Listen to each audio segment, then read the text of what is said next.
Oh, welcome to the Sharpe Way show. Yes, it is Friday evening and I'm here. I know it's a little bit late. I apologize again. I'm working, trying to get stuff done, guys, and I'm able to still show up here at 8 p.m. Eastern time. I appreciate you guys joining the show with me. And of course, I'm going to ask you to do it. Like, comment, share. It does matter. Please let people know that we are out here. If you don't, how are they going to know? I don't know. You got to tell them. So please do that if you don't mind. The show today, the reason why I decided to do another show today on this topic is I keep hearing from so many people on how they're angry with capitalism and they're angry with the system. And I get it. There's lots of reasons to be angry with the system. But consistently, I've heard some people say this idea that profit is theft, that whenever you work and you don't get the full fruit of your labor, that is theft. It's a Marxist concept idea that's the labor theory of value, right? Labor theory of value, that whatever you work and whatever's left over, you don't get, you're being robbed. And I'm seeing more and more people accept this as true. And I'm seeing more and more people accept people in the elites say it and going, yeah, this is totally true. This is totally right. And when libertarians hear it, our heads explode, right? We're like, what? This is insane. But we don't talk correctly, right? We talk in a way that almost says, you believe this, you're stupid. That doesn't work. We have to be able to have a real conversation, a logical conversation about this sometimes emotional issue that has come into a logical world. So I want to go over it's a quick video, and it's from the Gravel Institute. And they're all about socialism and the left is right and blah, blah, blah, which is fine. I have no problem with them believing what they want to believe. Happy to deal with that issue. I do want to, though, show you what they're talking about, what they're sharing, and then talk a little bit about it. And I think you'll enjoy it, and also will help with us just talking about these issues that will pop up. Right now, as you're listening to this, you are being robbed. I'm being robbed. You're being robbed. As you're listening to this, you're being robbed. Michael, that's how he opens. A chunk of everything your hard work creates is being stolen from you. And it's a system called capitalism that's robbing you. It is capitalism that's robbing you. That's an important piece. There are a lot of people who actually believe this to be true. So don't get mad. Please listen. Let's have a conversation, because this isn't going away. If you think you can yell it away, you're fooling yourself. This is not going away. Every day when you check into work for your boss. By the way, this guy, Richard Wolff, super popular. Like on all the shows, on all the left YouTube, super popular. All about how capitalism is evil and people get behind him. He is the smart guy in this world. Well, he thinks he's a smart guy. You are being taken advantage of and stolen from. You're being deprived of the full value of what you contribute. Look at that. Break it down. Please break it down how I'm being robbed as I watch this. Garrett, you're being robbed. You didn't know that? We're all being robbed. A capitalist isn't someone in a top hat burning library books to run a misery factory. Anyone who puts forward capital, money, to set workers in motion becomes thereby a capitalist. Now, that part, again, the idea I want to bring up is with that many of the things he will say, as often are true, are based on reality. Many of the things he's going to say are actually true. The question is, how do you spin that to all of a sudden make everything capitalism evil? Well, he'll try that, but we'll get there. That is to say, they're acting as a capitalist. And what's their goal? People will tell you it's innovation or competition. No, they won't tell you that. The goal of me putting money into something is to get some money out. That's pretty much any investor in anything.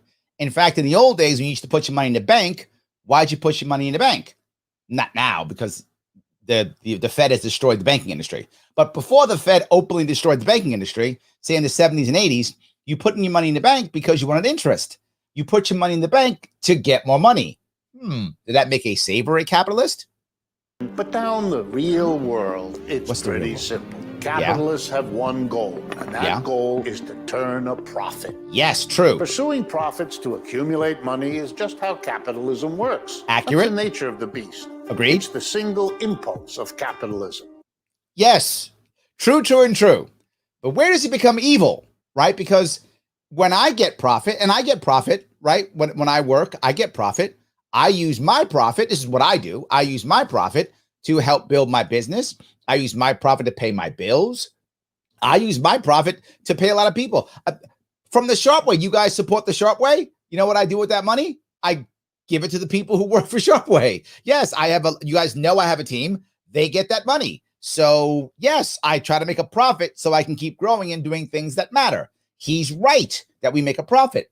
But his assumption is that what you do with the profit is by default evil and wrong. And even getting the profit is theft. That doesn't make capitalists personally greedy, though some might be. Some We're not even talking about good or evil here. Capitalists need to maximize profit to the exclusion of all other considerations. It's that part is not true. That part is incorrect.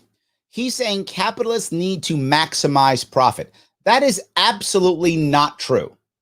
Many capitalists want to have a lot of profit. But you know who a capitalist is? A small business owner. You know what a capitalist is? A person who is just a contract worker. All of those are capitalists. Are they maximizing their profits? I'm going to tell most of you who may not get this, most aren't. Most are taking this lifestyle because they want this lifestyle. Do they want profit? 100%. Of course they want profit. Are they trying to maximize their profit? Usually not. One, the average person who's a small business owner doesn't even know how to be forward. I know because I trained them. So most of them don't even know how to maximize their profit. That's number one. And then when you talk about how to do it, they often don't do it because they have other things in their life that matter, whether that's family or friends or other things that matter in their life. And they often don't maximize profits. They get profit. Profit is a good thing. But he went right. And then all of a sudden he said, every capitalist is all about maximizing profit. That's not true. Some of the larger organizations, absolutely. Yes, some absolutely have been absolutely that. And usually larger corporations are much more apt to do that because they have shareholders and stockholders. They have that. But most businesses are small businesses. Most capitalists are the average person. Most of them don't have shareholders. So this isn't even an issue. They'll get eaten up by capitalists who are smarter or more ruthless than them. That's the jungle law of the market. So capitalists need profit to survive. But where does this profit come from? Tell me where it does. That's where you come in. Oh, literally, I come in. Profit comes from you. Comes from me. Like that. Comes from me. We're in business now. Here's a little thought experiment. Meet Harold. Harold has a chain of buildings full of kitchens, full of ingredients. So Harold has a chain of buildings full of ingredients. How did Harold get that? I guess Harold's magical? Whatevs. Harold has these buildings full of ingredients. I guess he was born wealthy. I don't know. We don't discuss how he's got it, but he has these things. Okay. But Harold doesn't know how to make a burger himself. Harold can't make a burger. Wow, Harold's pretty stupid. But fine. I mean, the average, like my kid who's 11 can make a burger. But fine. Harold has somehow magically gathered a bunch of buildings with ingredients, but can't figure out how to make a burger. Okay, already I'm not sure, but we'll play your game, Mr. Wolf. Let's play it. How does Harold get someone to make enough burgers that he can sell them and turn a profit? It's not a trick question. He pays you because you know how to make really good. Yeah, but he pays you not because you know how to make a really big burger, and there is the fault right there. He doesn't pay you because you know how to make a really good burger. He pays you because he has a series of places and he can't do it himself.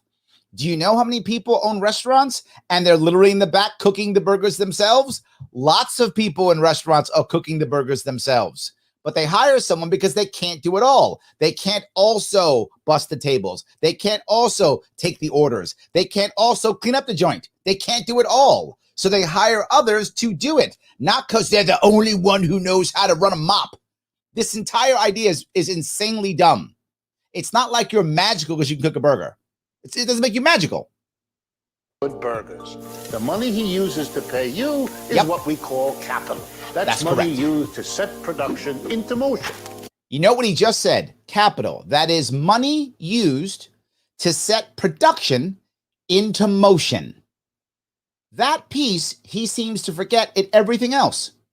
Because the guy who knows how to cook the magical burgers, and I'm glad he knows how to cook magical burgers, awesome, that guy can't cook the magical burgers if Harold doesn't put the money in place to set the production forward. Without the production moving forward, doesn't matter how magical a guy's burgers are. Let's say Harold spent $1,000 buying all the ingredients in the restaurant. Good on you, after you worked for a few weeks there, turning the ingredients into burgers, they brought in $3,000. Look at that. You are a good burger maker. You brought in $3,000 in burgers after he spent $1,000. Well done. You are a good burger maker. Not bad. You added $2,000 worth of value to the ingredients. I love that. But wait. No. Here's the problem. He says you added $2,000 worth of value. You did? Who marketed to get the people in to buy the burgers? Who was that? Who took the orders? Who was that? Yeah, Mr. Burger Maker didn't add $2,000 worth of value because people have to go buy that burger. So who made the sign to let people know there's burgers here? Who did the Facebook marketing to let people know to come on Thursdays before 5 to get your cool burger? Who took the order out front? Who put the sign out front? Who did all those things? It isn't like Mr. Burger Flipper, which is not a bad job, by the way. I mean, they literally have done shows on people making good burgers, but he's not the only guy. All these people did that. And then who pays the rent on the building or who bought the building, whether it's a rental or a bought? This concept is insanely silly and isn't realistic. Because you make the burger doesn't mean anybody buys the burger.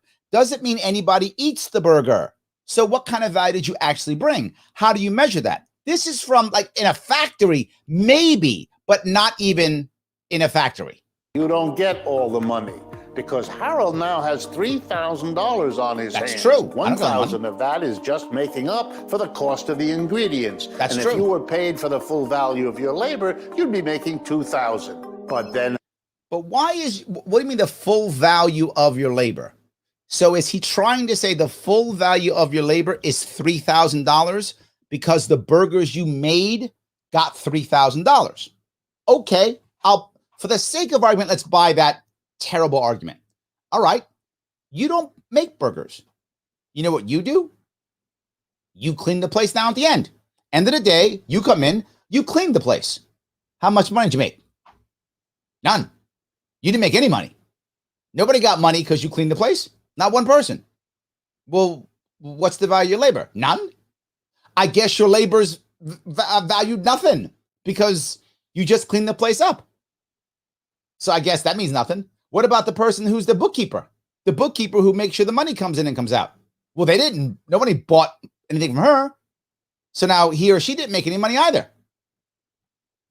So I guess they don't get paid either. Huh. Okay. So the only person who has any value is that. No one else does. So only the burger maker is the one who should get the dollars and the other people shouldn't. Do we not see how terrible this idea is? That it makes no sense at all in any business model whatsoever? What about the marketer? What if you put a guy out in front and flipping the signs, come get burgers here? What about that guy? He didn't sell any burgers. It's insane how bad this is. But people are buying it like I'm telling you, I know some of you are laughing and think I'm crazy. This is what's being taught, and particularly the youth are buying this story like there's no tomorrow. Harold would only be breaking even on the burgers, and he needs to make a profit in order to survive. So Harold does not pay you for the full value of your labor. No. That's a lie. Because how do you know what the full value of your labor is? How do you know what that is? I'll go one step further, right? Without Harold coming up with a place for you to make your burgers, your labor is useless then, isn't it? Because you have no place to make burgers. Maybe he pays you just $1,000 of the value you produced. Maybe. That would be amazing, $1,000. But again, he keeps saying the value you produced. That in itself is a lie. He pays you $1,500. No matter what, you've been stolen from. And that's what he says. No matter what, you've been stolen from. This concept is a concept that people are believing. So how do we deal with that? With the things that I just told you. When they come up with this, and you will hear this without question, I'm doing all this work and he's making money off my back. Okay, great. How are you going to decide how much money you're owed? Seriously, how much you can decide how much money you're owed? Well, he made $1 million. So it's just me and him. So that means, I should get all the money. I'm making it. Oh, he didn't even come into the building. I should get all the money. That's how they'll think. Great. Well, then why did you make all the things? Who told you to? Well, he did. Well, what did you use? Well, his stuff. Well, who got the customers? Well, he did. Huh. So what's your value again? What about when you left and the people came in that decided to, give the computers and service the computers? They didn't make any value. Do they get no pay? But I'll go even further than this. If that's how he believes the value of your work, what happens when you come in to a job and they have to train you? Let's say I have to train you for, say, a month for any given job. Well, often it's longer than that, but for the sake of argument, it's a month. So I've got to train you how to make the burgers, right? I got to train you for a month. And during that month that I'm training you, you're not building any value. So you don't get paid. Is that how it works? You don't get paid because you didn't build any value. I'm training you. So I guess you don't get paid for that month. Is that how it works? Of course it doesn't. But according to his rules, yeah, it should. You don't make any value. How about the opposite? How about you go there and your job is not, making burgers, but your job is, say, paving you're a guy who works and you pave someone's front yard, right? You pave in the yards or the driveways. Your job is paving driveways. So now the customer pays you whatever, $3,000 or whatever it costs to pave your driveway. Well, your argument will be, look, I brought in $3,000, so that's what I should get. That's my labor. Okay, according to Mr. Wolf, that makes sense. But wait a minute. Wolf does say you can take off whatever it costs, right? He does say that. So if I, as the owner, had to pay $1,000 in equipment and such for you to do it, you should the rest $2,000. I get just break even. I get nothing. That's all I get. Otherwise, I'm robbing you. What happens if you screw it up? What happens if you make a mistake? And now I got to tear the whole thing back up and redo it. Well, when I tear it up and redo it, that takes another $2,000 out. So now there's no profit. So you didn't make any value. Should you not get paid for 2 days of work? Should you not get paid for 2 days of work? Because with his logic, you brought no value. Because you screwed up so badly, we had to drop $2,000 to repair that. So that the customer gave me 3. I spent all 3. There's nothing left. So you don't get paid? I guess you don't get paid.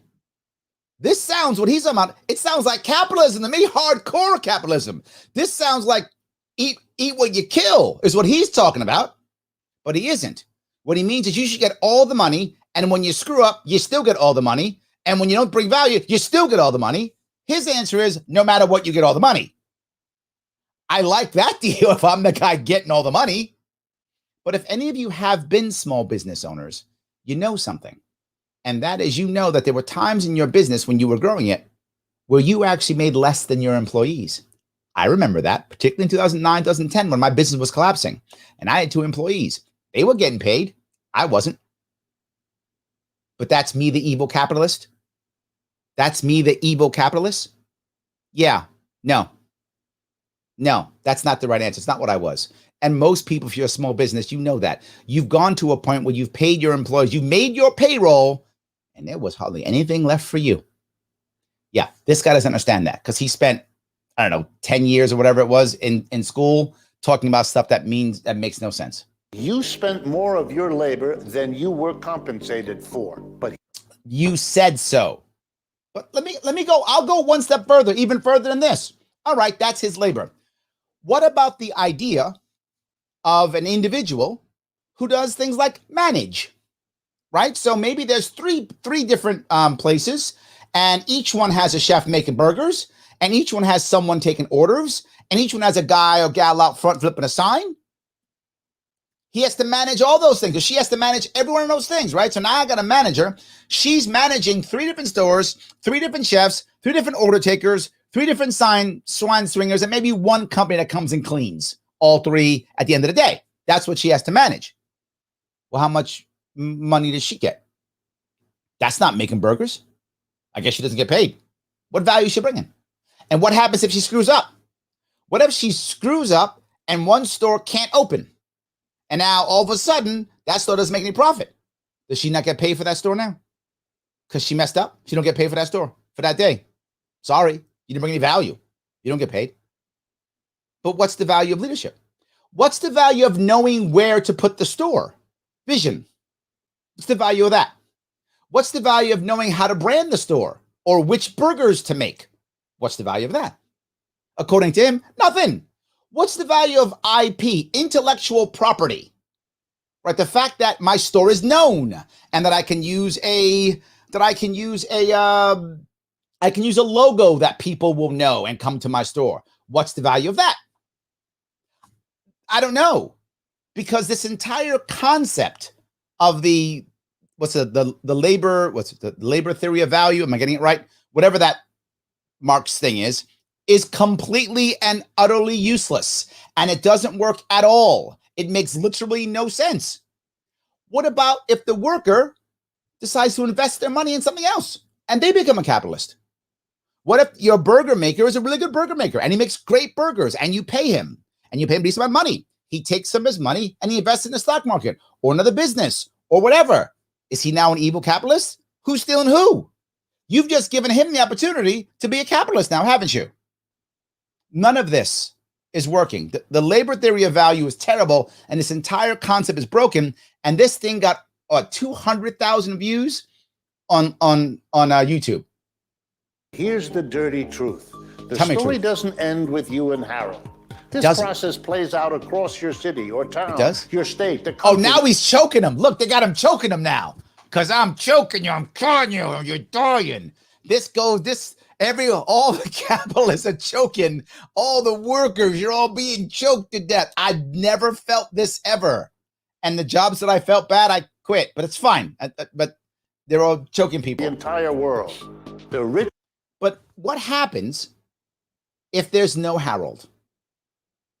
This is the thing that you don't hear them understand. What happens if there's no Harold? Let's take Harold out of the picture. Harold's clearly evil. All the Harolds are evil. Okay. I'm gonna buy your idea, Mr. Wolf, Dr. Wolf. I'm gonna buy it. All the Harolds are evil because they just took people to death, as you showed in your cartoon. They are evil. Let's get rid of them all. They're all gone. Okay, all the Harolds are gone. So where are the jobs? Where's the capital you need to put into stuff? You know where that capital probably come from? Taxes. Probably taxes. Now, if profit is theft, what the hell are taxes? If you're going to call profit theft, taxes got to be worse than that, because at least in the idea of the profit and the exploiter taking the profit, I have a choice. I can work or not work. So, and I even get to choose who robs me, because I can work for you or work for him. I can go work for Kyle. I can work for whoever, and I can choose who robs me if I want to. So I have some choice even in that one. The tax man, I got no choice. He's just coming for me. And if I choose to not pay you as my boss, I don't go to jail. I just don't have any money. I can choose to not pay you if I want to. I don't get to not pay the government. I go to jail. Literally, people with guns come and put me in a cage. It's kind of how that works. If working is exploitation and theft, I don't know what the hell taxation is. I mean, my God, I don't know.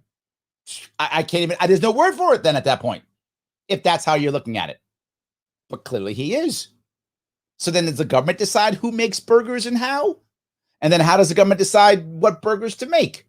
And then how do we buy the building? Does the government use money to buy the building, which would make the government a evil capitalist? I guess the government will be choking us then instead? None of this makes any logical sense. It feels good, though. It does. And if you're a worker, particularly if you're a young worker who's not making much money, man, does this feel good. This is some feel good stuff. And the youngster's like, yeah, taking all my money, stealing, robbing from me. Sounds good. I get it. It feels good. But walk down any road, ask any of the questions that I've asked, walk down the road that I've walked down, and you will immediately see how this falls apart in 5 seconds. In 5 seconds, it falls apart. Rich get richer, and the little guy barely gets by. That's correct. But the thing about little guys, you're forgetting the little guy is actually the entrepreneur. The little entrepreneur is the one who collapses. We call the process, a boss is stealing from you, exploitation. That's what it is. The boss is stealing from you. So you voluntarily negotiate your salary with your boss, and he's stealing from you. You know what's funny? I know a lot of people who live in New York City, because I live in New York City, obviously, and many of them make a lot of money. A lot of money. I'm talking 6 figures, some 7 figures. They make a lot of money. That's good money. Some make 7 figures. That's a lot of money, right? You're making 7 figures, but you're being exploited. Please exploit me. Please do that. If you want to give me 7 figures a year and go, but I'm making 8. Okay, you make 8, just keep giving me 7. It's fine. But I will deal with your exploitation. I will so deal with it. This concept is just an insanely silly concept. You don't mean that in an emotional sense about how we feel. No, you don't mean it in an actual sense. You've just made it up. There's no sense you mean this in, because there's no sense in what you just said. About it, but something that's actually a documented economic. Because you're an economist and you wrote it. So yeah, I could write stuff too. I'm going to write Larry Sharpe is the greatest person in the world. See, it's documented. Some guy wrote Larry Sharpe's the greatest guy in the world. Clearly I am, because it's documented. Doesn't mean anything. Phenomenon. The gap between how much the worker produces and how much they get paid. Exploitation is a universal feature of capitalist. But nothing else? So there was no exploitation when you look back at, say, feudalism. There was none there. That's nothing. No exploitation there. Slavery, nothing. Monarchy systems where serfdom, nothing. That's fine. This is the bad one. This is the bad one, right? Or socialism. That's a good one. That works because Venezuela, no exploitation there. Soviet Union, none. China, no exploitation there. What are you talking about? It's only capitalism that does it. Economies, and it never ends. The system requires more and more exploitation, paying workers less, making them work more, or making them more productive without increasing their wages. Now, why is that? Everything he just said, what's the proof of that? What's the proof that you have to pay them less? I don't see proof of that. I don't see where he decides that's true. There are so many industries where that's true and so many industries where that's not true. That is in no way, shape, or form universal. That is dependent upon your industry and usually depends on how fast you can automate. But even when you automate, it doesn't mean by default that each person gets a lower salary. You may have less workers, but sometimes those workers get paid more. Or sometimes you get other workers to support the new technology and they may get paid more. So this concept is something he just made up, and they make a lot of this stuff up. It's like, you have to, because otherwise how can you keep making money? You could just sell more stuff. You could raise your prices. You could increase. I mean, you see people who make one thing, then they just brand 85 other things. How many people, I mean, do you know what most clothing companies actually are? Most clothing companies are just like 3 people in an office in Manhattan or Brooklyn. They're branders. Everything is made someplace else. Their employees don't get paid any less or more. They just figure out where they can make their stuff and it gets sent someplace. So they're not getting paid less. In fact, they're getting paid more because they used to make whatever, shirts, and then they make shirts and socks. And now they make hats. So they make more stuff. People get paid more. I don't know how that works. He's making this up. When you see in the newspaper that a corporation's recording record profits, that is what they are doing. Your hard work is producing more value, but... Did you hear that? Your hard work is producing... That's what they're doing. So every time you see a company making profits, you should feel terrible. This company's making profit. What? More exploited workers. That's what you should think. Instead of going, I don't know, maybe they sold more stuff. Maybe they're hiring more people. Maybe. I don't know. There's many reasons why a company could be profitable. It could be they fired 1 million people. Well, not 1 million, but they fired 1,000 people. Possible. Possible they're selling more stuff, or changing what they sold, or buying and selling another company, or changing their stock price. Got a big deal. Who knows? The idea that you could even say with a straight face, whenever you see that, it's your worker, see your labor, because you're magical. You're not magical, neither am I. We're just human beings who do the best that we can do. And we try to make as much money as we can. I get it. And some people don't even care about making money. Depends on the person. So all of this is garbage. You're not getting enough compensation in return. There are tens of thousands of Harolds out there. Oh, these evil Harolds. You just freaking kill them all. But billions of people just like you. How do you know I'm not Harold? Whoa. Maybe I'm Harold. How do you know people watching our... Oh, see, now you just dissed all of us. We could be Harold. I guess not. None of us are Harold. We're all the burger guy. Fine. You and Harold are two different types of people. Oh, you whoa. belong to two different classes. There's a capitalist who owns the means to produce goods and services, and there's the workers who only have their own labor to survive on. So here's the issue that you have to understand, guys. There's two classes of people. And the best part about people on the left like this is they're all about equality. Oh, wait, no, they're not. Well, that doesn't work. I thought it was all about race. Ooh, no, it's not, is it? It's about whether you're a Harold or not. That's what it is. You have money, you're a different class than someone who doesn't have money. That's who you are. Well, I have an idea. What if you're a construction worker and you make good money? You make good money. You're out there building houses, fixing roads, whatever's the thing you do. You don't have all this money to start dealing stuff out, but you make good money. You're a second-class citizen now. All you have is your labor. Okay, well, you decide I don't want to do the labor stuff anymore. I'm getting old. Don't want to do it anymore. So instead, you know what I'm going to do? I am going to be a teacher. I'm going to teach the youngsters how to do this. You still a laborer or not? You a capitalist yet? I'm going to invest in someone else's business. That's what I'm going to invest in someone else's business. I'm going to invest in the business. I'm going to get some money. Am I now a capitalist now? Did I change classes? So the second I invested, did I change classes?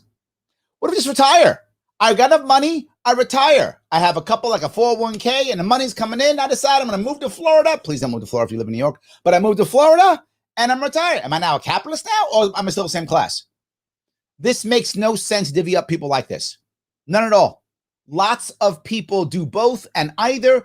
And he acts as though if you are a laborer, you are by default unhappy or bad or sad. First off, lots of people like to be laborers. Tons. They make a nice, good living. They're happy to do it. Why are you dissing them? Do what makes you happy. And not just laborer. How about the person who's the academic? A school teacher. They're not physically moving stuff. They're getting paid salary. Are they now second-class citizens in your eyes too? A teacher now is? I guess so. That's what he's saying. But I thought he's for the little guy. But he just took a dump on all little guys in his who he classifies as a little guy. The capitalists appropriate the value that the workers' labor creates and keep it for themselves. Because they're and evil. You are We're not all immune poor now. from it. At any job you work at, the condition of your employment is that you produce more by your labor than you get paid. See that? So no matter what you do, you are just screwed. These capitalists. So in the capitalist system, no one is paid what they're worth. No one is. All profit is value extraction. All profit is value extraction. The superlatives are amazing. But people buy this. And that means that all profit is theft. All profit's theft. It's right written. I didn't make this up. It's right there. And it's documented now because he wrote it. So therefore it's true. Once it's documented, it's true. So all profit is theft. So how dare you guys hire somebody? You people who give people jobs, thieves. Every one of you hired somebody and given somebody a job so that they could work. You're a thief. Look how bad you are hiring people. What were you thinking? God, you people are terrible. You made me sick. Oh, you people hiring people and robbing them all so they can have jobs and have lives and raise families and stuff. From you. Terrible. This is Richard Wolff, professor of... There we go. That's who he is. I don't know how. Yeah. So I thought you guys might enjoy that and understand that lots of people are thinking this. So we have to worry about this, right? And I hope my arguments made sense to you and you're able to use them when you hear this. What about the idea of risk or time or all of those things? How do you value any of them? If this theory is real, I would love to see somebody write it out and come up with an actual, an algorithm to express what the value is and what somebody should make. And the other issue I'll bring up is, if you believe that that's true, okay, then what happens when you fail? Right? What happens when you don't bring value? Do you not get paid? What happens when you don't know how to do the job? You require training. Do you not get paid? Do you have to come to the job knowing how to make the awesome burgers already? Otherwise, you don't get paid? A lot of stuff here that just drives me crazy. Michael says, generating a profit is work as well. How do you distinguish between that kind of labor and manual labor? Everything, right? And how do you price it, Michael? Right? If I'm going to, you want me to, build a wall on your property. You hire me to build a wall. Okay. How do I price that? I got to bring two guys to build a wall. So we bring two guys to build the wall, and then what? Nothing. Do I just price it for them, for me? How do I price it? And what if you don't want to pay it? So pricing matters too. Absolutely. Pricing matters too. I'm going to bring somebody on to have a quick chat. David, how are you, sir? Yeah, I'm doing okay. Good. I'm glad you came on. What's going on? Talk to me, brother. Can you see me? Yeah, no, it looks kind of weird. That's okay. What do you want to come on and talk about? Tell me something, my friend. I don't think it's gonna work. Okay, no worries. I'm glad. I'm happy to bring somebody on and talk. It's all good. David, I know you very often are watching the show. Happy you came on to say hi. So it looks like Brian says, like, shared, and here's your comment. Thank you, Brian. I appreciate that tremendously. I really do appreciate it. Thank you. Garrett says, I heard this not on my local public radio. He's all over, Garrett. He is all over. Wolf is everywhere. He's online. He's on TV. He is on everywhere. 100%.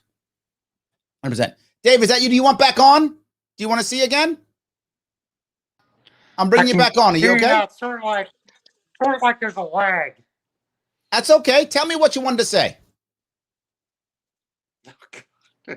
It's just so weird. But yeah, I've posted on Facebook about the labor theory of value, about how there's a whole lot of things that they don't tell people about the cost of running a business.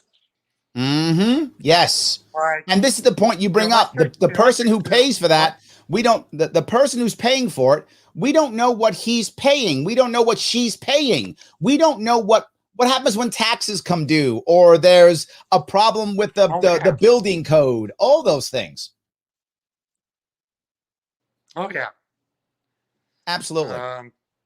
It's like, I think I posted to George Will said the closest to the labor theory of value are like entertainers or athletes. Because we buy the tickets to see them, but even then, all the other people have to get paid too.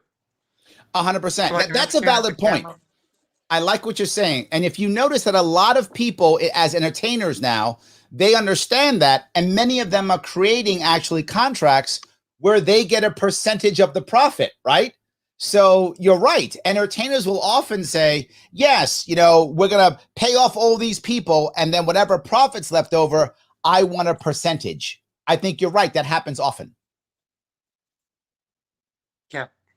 And that breaks the whole theory. Look, Larry, I'm going to have to let you go because it's weird. It's like you're in slow motion. I am very happy that you came on. Too. It's okay. I'm happy you came on. Keep watching. So glad that he came on. Guys, I'm happy that he came on. I'm glad he's still watching. Avi says, this is nonsense. In countries like Cuba, the average laborer doesn't own their labor. They don't have the ability to bargain or even collectively bargain. The government owns the labor of their inhabitants and skims up the top from everyone. No different than typical mafia racket. Avi, this is a big point in this, right? In the in a capitalist world, is it possible for people to be exploited? Of course it is. It is possible for people to be exploited in any type of system you use, without question. What I'm bringing up here is, at least in the capitalist system, you are able to at least negotiate, as Dave and I were just talking about, right? If you're an entertainer, you can at least negotiate. You have a chance to negotiate. In the socialist countries, do you? Unless you're, I guess, I don't know, a party leader or something, you don't. At least we have the ability to bargain and as your point, even collectively bargain. That chance is there. Absolutely. So Tom says the government's thing for me. Yeah, absolutely. Ryan's like, taxation is theft above all else. Yes, I have the choice to participate in capitalism. My point exactly. Thank you.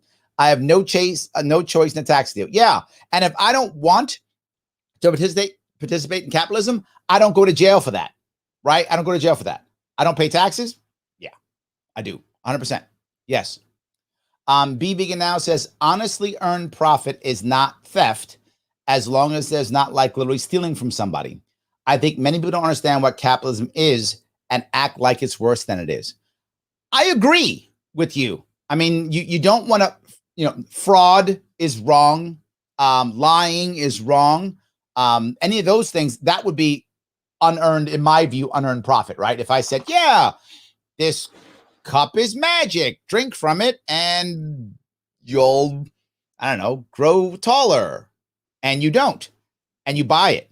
Yeah, that's not honest. That's fraudulent. That's not earned profit. I agree. But if I'm lying, that is theft. Agreed. As long as it's honest, we're good. Michael says, I've tried watching him. I know, Richard Wolf stuff. So I only give you 5 minutes of him. There's hours of him, like 2 hours, hour and a half. There's hours of him.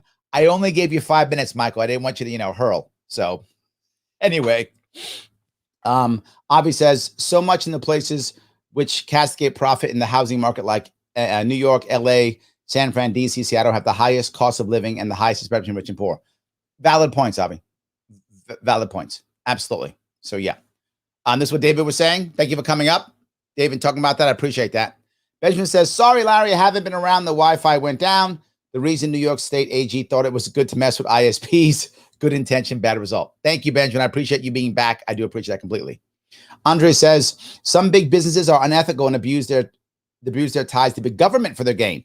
Yes. And this is the piece, if he was to say specifically, large oligarchies, large monopolies, cartel systems do these things, he's got a better argument, right? If he makes sense, I'm not saying he's right even with that to a point, right? But at least it's an argument you could make, right? Look, what the big evil monopolies do, and they tie themselves to government. All right, fine, right? Crony capitalism is bad. I think everybody would agree that crony capitalism or corporatism is bad. Agreed. But that's not what he's saying. He's talking about a guy who is hiring a guy who flips burgers. That's like a restaurant owner, Andre. That's a small business owner. That's not a big business owner. He sees no difference in the small business owner and the guy and Jeff Bezos. In his view, they're the same. He makes it by class. If you work for labor, you're the second-class citizen. I mean, you work for a wage, you're the second-class citizen in his eyes. And if you don't, you're an evil capitalist. So there's only two levels of bad people. You're a second-class citizen, wage laborer, terrible person that you are, or you're a capitalist, evil person that you are. That's where his world goes. And you read it, you saw it. I'm sorry, and read it. I didn't make that up. He did. So yes. Nice office, capitalist. It's true, but it's all stolen. So there we go. Yeah, I stole it all. It's all stolen. Profit and stuff. I'm a thief.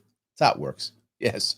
So Michael says, my ex-business partner, Rip, I'm sorry to hear that, knew Dave Thomas. He dropped out of high school and got some space to launch Wendy's, working for Arthur Treacher. Oh, is that right? I think Dave Thomas knew how to make a burger. Yeah. Yes. And thank you, Michael. Yeah. He did know how to make a burger, clearly. And most people, small business owners who start a business, often, not always, but almost all the time, they know how to do the thing, right? If you start a restaurant, you often know how to, get in the back and cook. If you start a construction company, you know your way around a hammer and a drill, right? I mean, you know how to do these things. Most people do. There's some exceptions, obviously, but the vast majority, if you start an architect firm, you're an architect, right? Most people who start businesses know how to run the business. So the idea that you don't know how to make a burger, the whole concept is dumb. He doesn't get it. So yes. His burger example assumed that the meat and supplies to the laborer just came into existence magically. Yes. Sure, this guy's an adult and not a child in a fat old man costume. No, I'm not sure, Avi. That would make sense. If he was, then this would all make sense. So I hope he is, because then, okay, makes total sense at that point. Yes. Kirk says all those people flipping burgers need to afford the necessities of life in order to show up to work in the first place. Yes, I'm not sure where you're going with that one, Kirk. I'm not sure where you're going with that, but yes, absolutely. And I would hope that, in the best case scenario, I would hope they would have families that would support them until they get a job, right? Hopefully, if you're young and growing up, you have a family that supports you until you're able to get on your own and make money, I hope. And I hope that when you are an adult on your own, that you're able to have relationships that will help you when you're in trouble, whether those are family or friends or spouse or children or whatever, parents, whatever. I hope that we all can do that. I really hope so. So yes. Marcia says, this guy gets it. I hope you mean me and not him. I hope you do. I hope you do. Andrea says, guess they don't want to account for overhead like salaries, rent, electric, taxes. That's, again, another piece. And he had time. He could have said whatever he wanted. He made the most simplistic piece that affects absolutely nothing at all. Yes. Kirk says, the full value of your labor is calculated by your own ability to calculate your needs to survive. Huh. The full value of your labor is calculated by your own ability to calculate your needs to survive. I'm going to go to a different idea, Kirk. You tell me if I'm wrong on this. The idea being, all value, all pricing, all value is based upon one thing: perceived scarcity. Not actual scarcity, perceived scarcity. If I believe that anybody can flip a burger, now that's obviously not true, because some people like certain burgers certain ways, so clearly that's not true. But if I believe that's why I say perceived. If I believe anybody can flip a burger, who cares? I'm not going to be willing to pay much for that skill at all. It doesn't matter what you need. I'm not going to care. Anyone can get a burger from everywhere. Who cares? But if I care about the taste and the style and the presentation of my burger, if that's the kind of place I have where I actually care about that, if I'm that kind of owner, then not everybody can flip my burger. Only certain people know how to flip the burger the way I want it, so that it looks the right way, tastes the right way that I want. If that's the case, that's more scarce. I'll pay more for that. I'll pay more for that. So I think the real value is based upon my perception of scarcity. If, say the opposite is true. Say I believe anybody can flip a burger, but everybody's working now. The economy's booming, and I can't get people who are willing to flip a burger. I'm going to pay more because I believe that is scarce. The more scarce I believe a thing is, perceived scarcity, the more I will pay for it, assuming, of course, that I value it. So in this case, a car. I want to buy a car.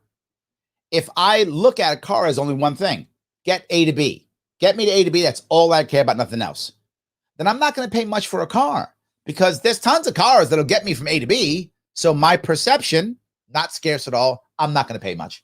I'll buy a used car, old car. I don't care. It's A to B. I don't care. But if I think, no, my car is my status symbol. That's what I think. It's my status symbol. And I need to have this car so guys like Kirk and Ryan go, whoa, look at Larry, super cool guy. If I believe that limits the amount of cars that I can buy, because only certain cars are going to act as the status symbol that I want. Therefore, the scarcity higher, I'll pay more for it. And I think that's what almost everybody looks at: all value, all pricing. It is perceived scarcity. So, Kirk, you need to get me to think, if I'm your employer, obviously, that what you're doing is scarce in some way. If I believe it's scarce, like you're the only guy who can, or very few people can do what you do, or how you do it, or when you do it, or whatever, then I'll pay you more. Otherwise, I'm like, I'll find some more. I think that's the critical piece. So, consensual trade is theft. This guy trolling me? I think Marshall was trolling me. I still love you, Marshall. It's fine. All good. Doesn't get into the problem of time preference and risk. Yes. Harold doesn't get paid unless burgers sell. Thank you, my friend. It's exactly correct. Exactly correct. Yes. If an employee agrees on a certain wage, that's voluntary, not theft. And I think that's the second point, right, that you've brought up. And it's the point that Avi brought up, which is in today's world, you can do collective bargaining too. And I think you're seeing it right now. I think you're seeing people right now say, I don't want to go back to work. And many of the reasons why I don't want to go back to work is not because of the money, believe it or not. I mean, some people it is, but a lot of it is they don't want to go back to an office. If you've been watching people and watching the polling and watching people talking about, there are a lot of people like, I'll go back to work, but I'm not going back into an office. I'm working from home. So in that case, it isn't even about only the money. The value they see is, I want to be home with my family and friends. I don't want to commute for an hour or 2 hours. So I'd rather not work and take the government money or get a job locally or get a different job because I don't want to go back to the office. And a lot of people who are thinking the old way, a lot of owners and managers are realizing, I'm not going to get my people back. That's happening right now. And that is voluntary. Every individual who gets a job has to make a decision in their own world.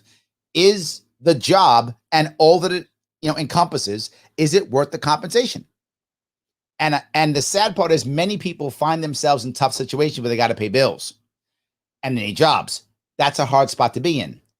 We as humans need to be better at that. I do my best to teach people to not be in that position, but some people are. And if you're in that position, you kind of take what you can. But even when you do take what you can to pay your bills, and I've been there, I get that. I'm not mad at you for that. Please pay your bills. You still have the option to look someplace else. So you do the job you're not happy with to pay your bills while you're thinking, all right, what's next? How do I get to that next place where I'm going to be happy? And again, in a capitalist society, you do have that option. Some people don't choose it, but you have it. Yes. Kyle says, Larry talking logically logical. But if you notice what I was bringing up, Kyle, I wasn't just saying that they were wrong.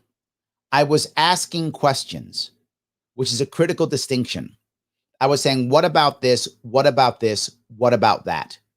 And that's a critical piece for you to consider. Don't forget the what about this? What about this? What happens if this happens? What about this happening? And it always go back to, so then if they don't bring value, they don't get paid. That is going to change everything and how people think. Absolutely. Speaking of logical and illogical, you know what? Do me a favor. Be logical for me. Like, comment, share. Get this everywhere. Please let people know I'm talking about this. It does matter. It's how I'm going to grow. And you can do me a favor. Support the show. Head over, click that link in the description for the human respect test. Do humans respect each other? I think they do. Not always. It is talking about the way to mutual respect. Take the human respect test. Take that and then share it. It makes my sponsors, the Advocates for Self-Government, the advocates.org, it makes them very happy if you do that. So please do that so that they can keep sponsoring the show. If you say, Larry, I want to do more, you can. You can help sponsor the show yourself. Head over to patreon.com/Sharpe Way. The link is also in the description. Then we $10 a month if you got it. If you got big bucks, if you're making those big dollars, you're one of those capitalist exploiters stealing money from your employees, you're one of those people, give some of that money my way. I'll take your stolen goods. I'll take your stolen money. Throw it my way. $25 a month if you can swing it. If not, $10 a month, it's fine. To keep this going so that we can keep rocking and rolling. As always, like, comment, share. You want to pop on for a few minutes like David did? That's okay. Message the Sharpe Way Facebook page or message the Sharpe Way Twitter page, and I'll bring you on for a few minutes. We'll talk about it. Happy to have you on, for those of you who are watching. But please go to the Sharpe Way properties. I'm scared of getting canceled, so I want to make sure that people are following me on Sharpe Way, not just Larry Sharpe, like Larry Sharpe Twitter, Sharpe Way Twitter, and also the Sharpe Way YouTube. Let me keep grabbing some of these comments. The burger cook always gets paid. The point of wage labor is consistency of income, low risk.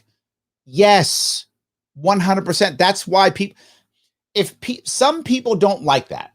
Some people want a more risky lifestyle. I'm one of them. I don't do wage labor hardly ever.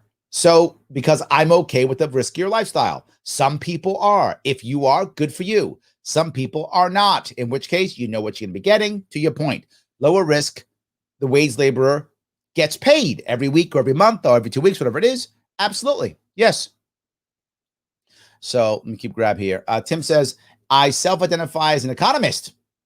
Can I create a theory that's wrong too? Yes, Tim, you may. And for those you don't know, Tim is doing some cool stuff. He's helping us out here on A Free Solution, which is the awesome Western New York radio show on WYSL out of Rochester, noon every day. So please check out A Free Solution. It's on YouTube and it is on Facebook. So please check it out. A Free Solution. Yes, it is a solution that's free and it's not socialism because Tim's smart and he knows that stuff. Absolutely. Yes. Kyle says, I like his answer. I like getting all the money. I know he just wants us to get money no matter what. You work hard? I don't care. I get all the money. You didn't work hard. I don't care. I get all the money. Just take all the money because the capitalist is by default evil. Yes, absolutely. Tim says, as a contractor, I always had employees or at least one employee that made as much or more than me. Every year I had employees except one. Yes. And thank you, Tim. You get it completely. When you're a small business owner, your people have to get paid. If that means you don't get paid, you don't get paid. That's how that works.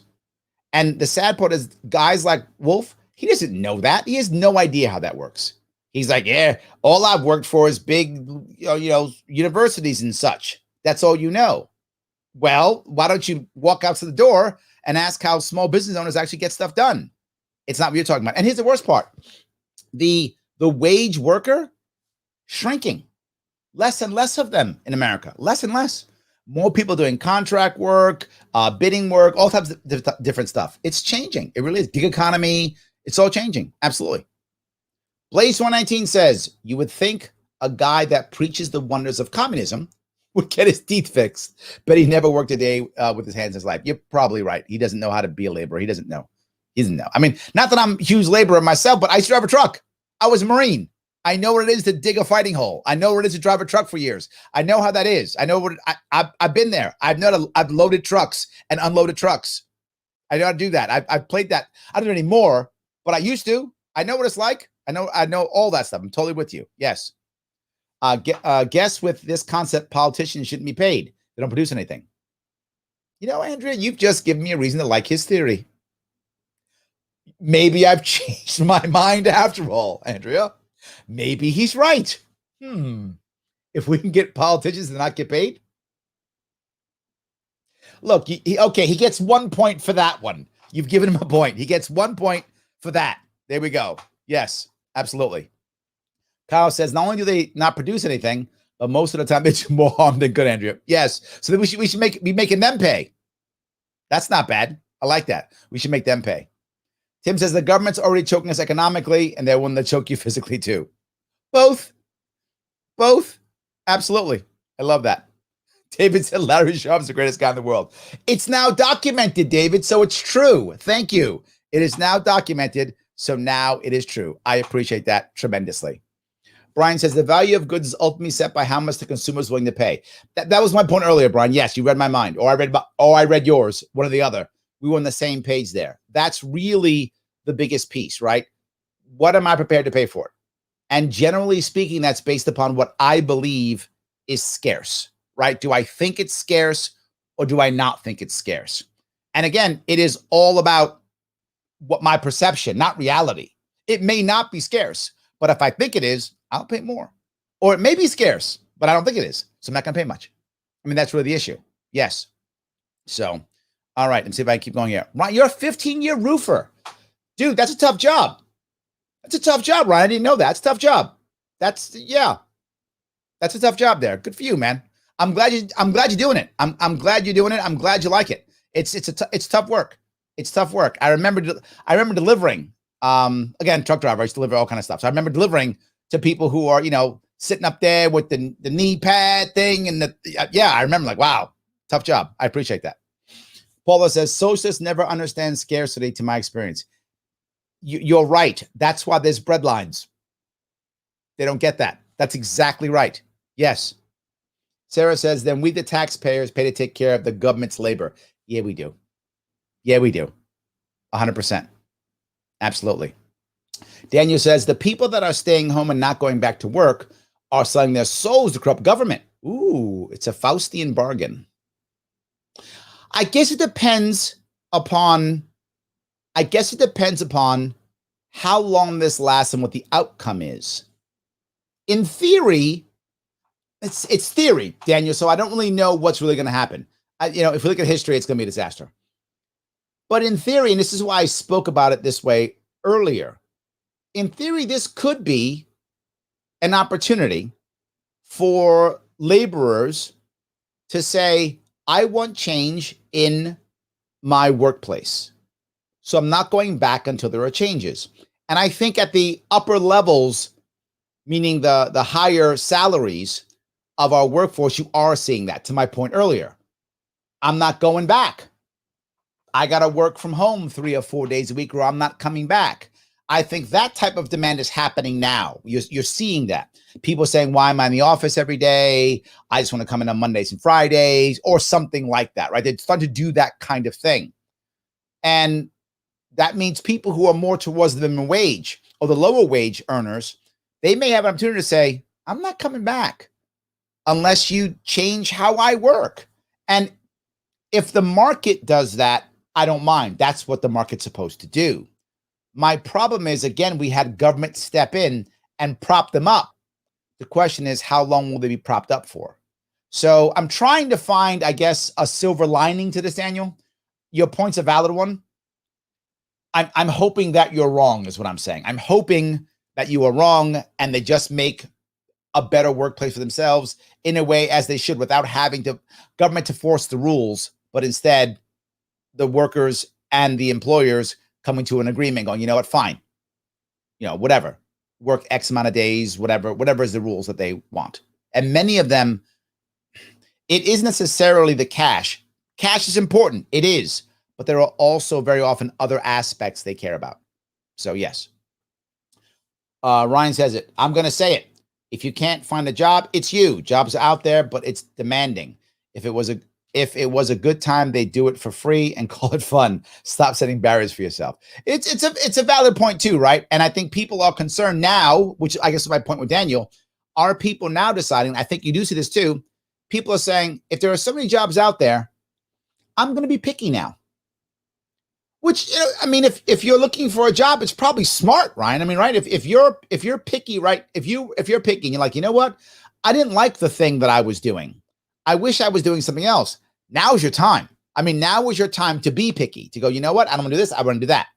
And if they're doing that, that's smart. If you're just going, I'm going to stay home, then Daniel's right. And it is a Faustian bargain. They're really screwing themselves. If you're taking this time off to just hang around and watch TV, watch YouTube, play video games, you are screwing yourself over.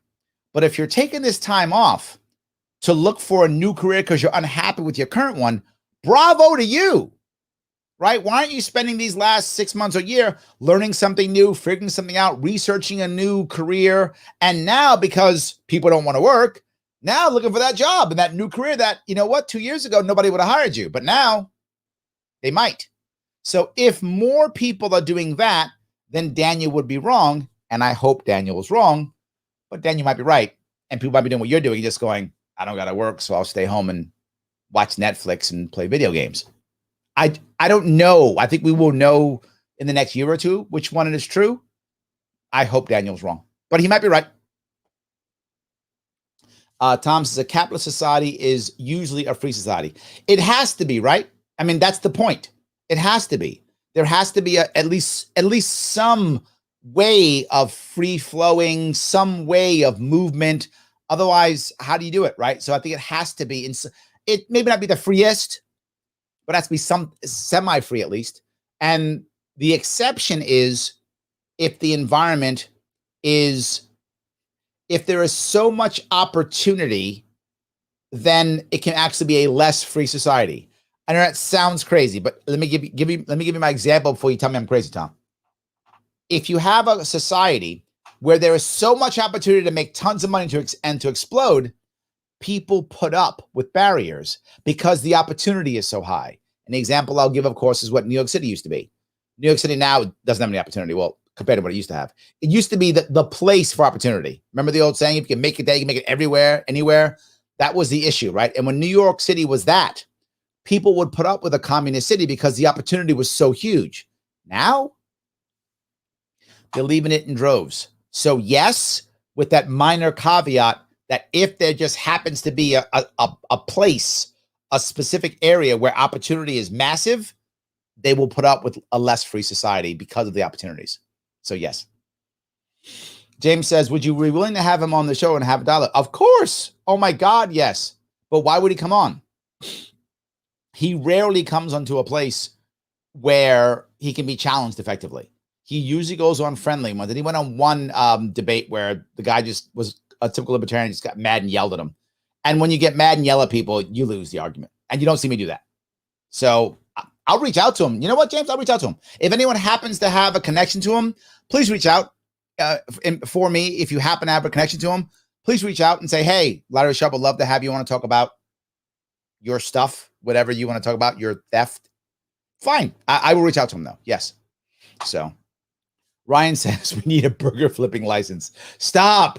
They're going to do it. Don't give them ideas, Ryan. Oh, my God. We're going to have one. And when we do, I'm going to blame you, Ryan. Ryan did it. You need a burger flipping license. Oh, my God. Yes.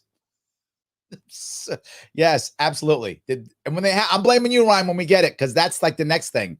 There's no doubt that's the next thing. So Desiree says, all the knowledge and time in classes makes it feel like I should get paid at more than $50 an hour. I think you're right. I think you're right. And I think that many of us should act that way. She says the sad thing is that some medical office jobs are over $12 an hour, more or less. Plus, they want years of experience most of the time. Some retail workers make $50 an hour. And this is why you probably noticed this. There are a lot of people now doing medical billing and stuff like that from their homes. And they can actually get multiple clients. So they're actually double dipping. So there'll be a medical billing for 2 or 3 different clients, and they won't go for per hour. They'll go for a weekly or monthly fee. So I'll do all your medical billing, and it costs whatever, $2,000 a month or whatever is the amount that it is for the society. For the office you're working for, and they'll have 3 or 4 clients. And as long as the medical billing's done, they don't care. Or you'll be the collections agency, and you'll get a cut of what you collect. Another thing you'll get, a cut of what you collect. So because of that, I think many people are moving off of that. And my other hope is now, and I don't know if this is going to work, Desiree, but I hope it does, to where now people start saying, I risked my life for this in certain cases. I don't want to come back to work. You got to pay me $16 an hour, $18 an hour, whatever. And the reality of it is if the doctors and the office managers see these medical office jobs as or workers as scarce, they'll pay.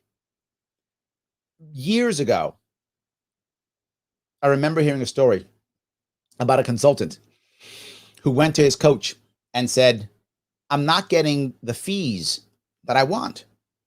How do I do it? And the coach said, ask for them. I know that sounds dumb. I know that sounds trite. But to Avi's point, if more people get together and say, we're just not showing up until you give us $15, $16 an hour, I think it can work. I think it can. And I would like more of us to do more of that. But there's something else we can do. Desiree, you just brought it up now. You're telling me this. I didn't know this. What you just told me, I didn't know. Now that I know it, now I can talk about it. Now others can talk about it. So you now gained allies. So it doesn't have to be you and people in your world. Now it's allies who go, it's medical office. It's kind of important. You should pay more. And then doctors will decide, you know what? They're right. I should. Or they won't. And then you can not work or whatever the case may be. But having allies is going to help too. So I'm glad you brought this up. I'm happy to put it out there. It's important. Let me keep going down here. David says, the thing is, capitalism creates innovation and opportunity to get out of poverty. Not everyone can be the chief. Some of us have to be the Indians. But not just have to be, David. A lot of people want to be the Indians. There's nothing wrong with that. And it changes in our life. In other words, when you're younger, you might be thinking, I'm going to rule the world. I got to be the chief. And you get older and go, you know what? I just want to go to work. Just, can you be the boss? I'm just going to work. Or the reverse, when you're young, you're like, look, I just want to do what I'm told. You get older, I want to run things. It's fine. It's wherever you are in your life. And some people don't ever want to be in charge. They're happy being a worker. Let me make my money and go home and live with my life. You deal with the headaches. Other people say, I want it all. Throw it all on me. And there really is no wrong answer there unless, you're not getting what you want. As long as where you are in your life and you're getting what you want, that's what I think is important. I don't think any of us have to be Indians or chiefs. I think many of us should because we want to be. That's the most important piece. And your point's a valid one. In capitalism, you can. There is no limit to the number of people who can start their own business. So even if you personally can't move up in your own company, in a company you're working for now to become a chief, you have the option of saying, I'm out, start my own thing. I'm the chief now. Okay. Well, you know what? I was a chief. I don't like being chief. I want to be an Indian. All good. I completely agree. All right. Dave says they should use some of that infrastructure cash going to corporations for small business owners that went under, and folks can get their old jobs back they liked. There's the other piece, Dave. There are people who like their job, and some of them, going back, there's no company to go back to. So some of them are also waiting, going, wait, I liked what I did. I want to keep doing that. So they're kind of waiting until the company comes in, to do that.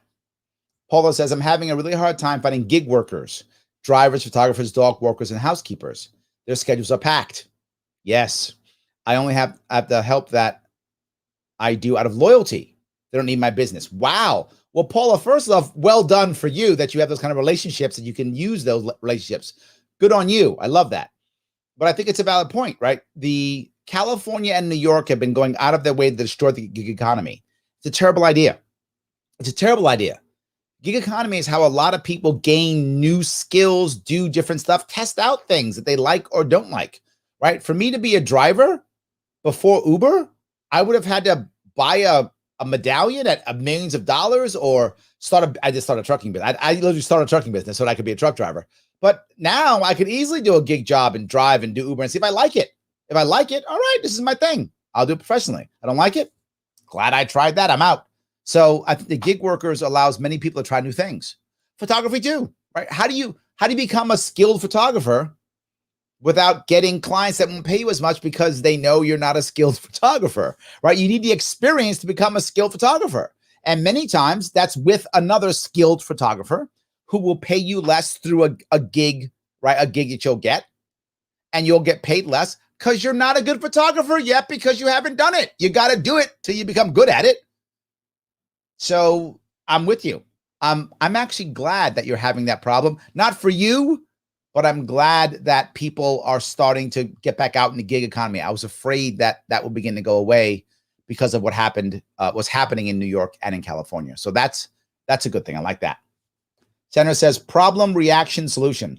Government creates the problem, waits for people to react, offers a solution, guiding the masses where they want to before step one. Closing New York down, people look to government for basic life needs. Now most have become comfortable with handouts. That sucks. But you're right. Yes, absolutely. Yes. Paula says the labor shortage should be giving people a chance to break into new fields. 100% yes. Media sales in my city was impossible to break into, but now I hear radio stations asking for media sales reps with no experience. I was shocked and thought it was a joke, but it's a legit ad for sales reps. 100%. Yes. This is your chance. Now, some people hate sales, but maybe you want to try it. You can make some cash. I used to do ad sales for radio, by the way. WOR radio here in New York City. I used to do ad sales. I know I've done like everything. Yes, but I actually used to do ad sales, Paula. That's what I did back in the day. One of the guys I used to sell ads for, by the way, was Kramer. He was on our station. And Lionel. I know, back in the day. But anyway. David says, if we had real capitalism, not crony capitalism, it would be better. Yes, absolutely. Yes, I completely agree. That's absolutely the correct thing. Guys, I want to make sure that you understand something. Please like, comment, and share. Even during the show. If you like what's a different piece, share it, comment again, whatever you can. Get those algorithms going. It all matters absolutely. And of course, I ask you all the time, take the human respect test. Theadvocates.org, they're my sponsor. They're the ones that, the money comes in. I give it to my people to keep doing what you see us doing, putting up all these things. Look, if you click right now on our Linktree link that's in the description, you'll see we have podcasts if you want to. We have a small Sharpe Way clips. You can have clips you can send to your friends. We have all that stuff there. You can listen to this in your ear in a podcast if you want to. All that kind of stuff you can do just by clicking that Linktree. Who put that together? The team did. How did they do it? Here through, I don't know. Am I robbing them? I don't know I'm robbing somebody clearly because I'm paying them. So somebody's getting robbed. Whatever, we're getting robbed. So help me get robbed. Or if you're getting robbed, that's fine. You can get robbed, but then go to patreon.com/sharpeway and give me some of those ill-gotten funds. $10 a month is great. Helps me move this whole thing forward. It really does matter. And of course, always, if at all possible, subscribe to all of the Sharpe Way social media. It really does matter. It really does. So yes. Thomas John says the subjective theory of value is more realistic than the labor theory of value. Without question. The labor theory of value it's a relic from the industrial age. That's really what it is. It's a relic from the industrial age. We are no longer in the industrial age. Those days, our government still is, but we aren't at all. So you're completely correct. It's a relic. The reality of it is subjective value is all that matters. We pay what we believe is the value, or we don't pay for it. That's really how it works. Yes. I think that idea is exactly correct. Guys, I want to say thank you so much for today. I hope it was interesting. Hope it was fun. If you liked it, please share. Support the show to the best of your ability. Have a great weekend. I will see you all